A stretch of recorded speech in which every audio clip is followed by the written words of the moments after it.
matang nakabantay sa bawat galaw. Maraming bibig ang pilit akong pinapauro ngayon.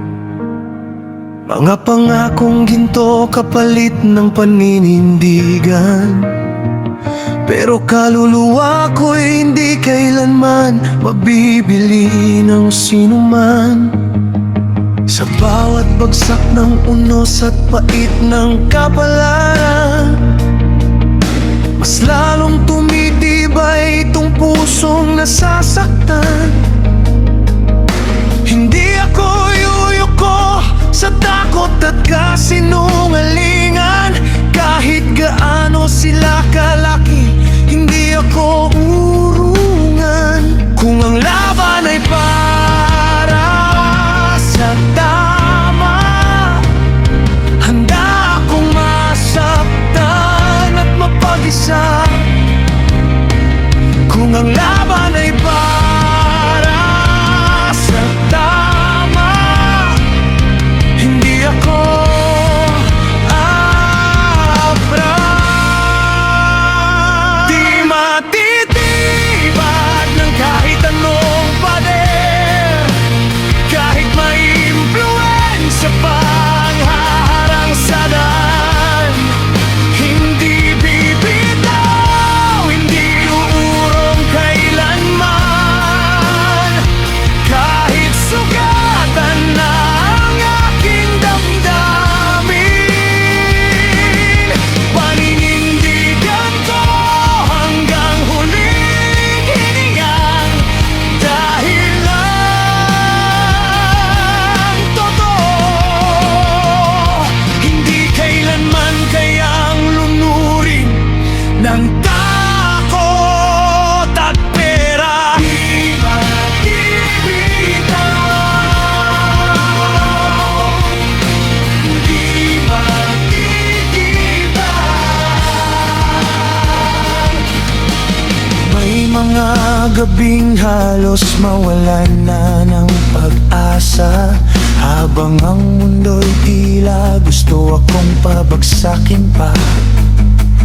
Pero sa bawat luha na tahimik kong itinago, mas lalo kong narinig ang tibok ng puso ko.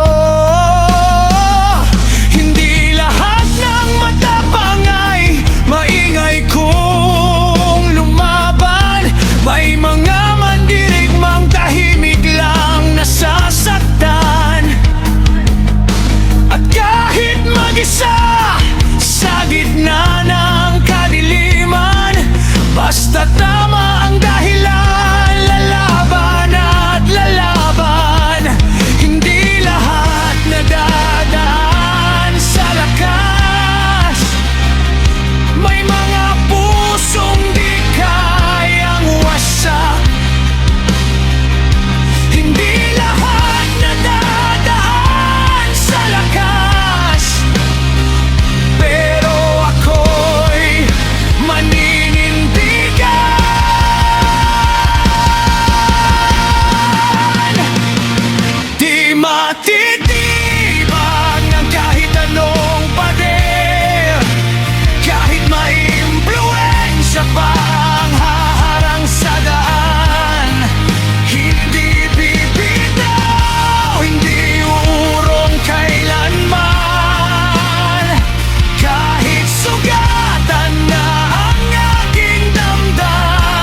na